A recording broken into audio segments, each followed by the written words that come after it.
Hi, my name is Dylan Seifstein, and I'm responding to the weekly response of 0 degrees. So I've got my notes right here. So the first couple things that I noticed, like immediately as soon as the video started, was that they were perfectly in sync, which obviously is the point of the lesson, rhythm and things. But they were perfectly in sync, which I found really interesting because I've never seen a performance like that before. I've seen back and forth, which could be classified as another version of NSYNC, but these two were perfectly word for word matching each other. Like, it was something I've never seen before, so I thought that was really interesting. I thought their gestures were interesting. They matched each other perfectly. It was also quite strange to see for the first time. And it was also very meaningful to see that must have taken a lot of work to get together, so yeah. And then for the aspects of Kathak,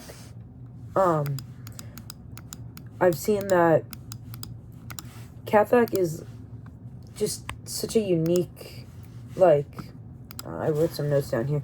Kathak is such a unique way of performing that it's very rare that I see it integrated into other performances. But the Kathak aspects that are here, again, going back to my NSYNC thing, they're perfectly in sync.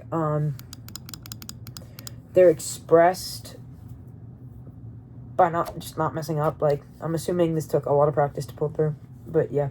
Kathak is also something that I'm not the most familiar with, so it was definitely interesting to read about it this week. Something I noticed during the show that I didn't, like, perfectly understand was when they talked about their passports, when they got into that, like, I think it was, like, a straight 2-minute dialect, or 1.5 minute, about their about their, passports.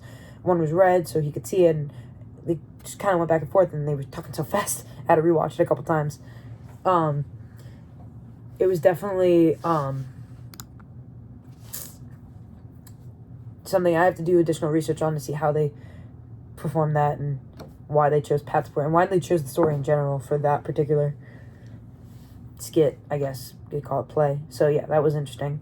And then for question 4, I think it says a lot about power, as they're describing the security guard at the TSA that kept sending them up the ladder with their passports, and that it's a lot about power, how power is an idea, not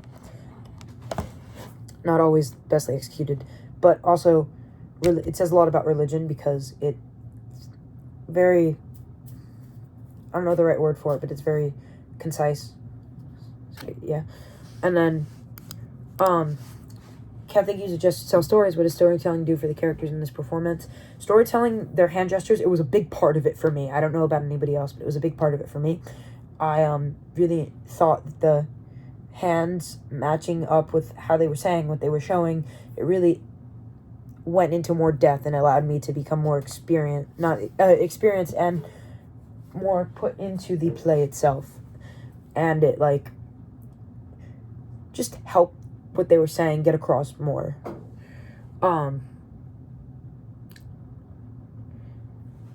2 questions are, did you guys have any specific examples that you didn't really know why they chose to do that, or anything you change about their hand gestures? And my second question is, what is something, if you could change 2 characters and the story completely, how would you use the Kathak method to do so? So yes, thank you.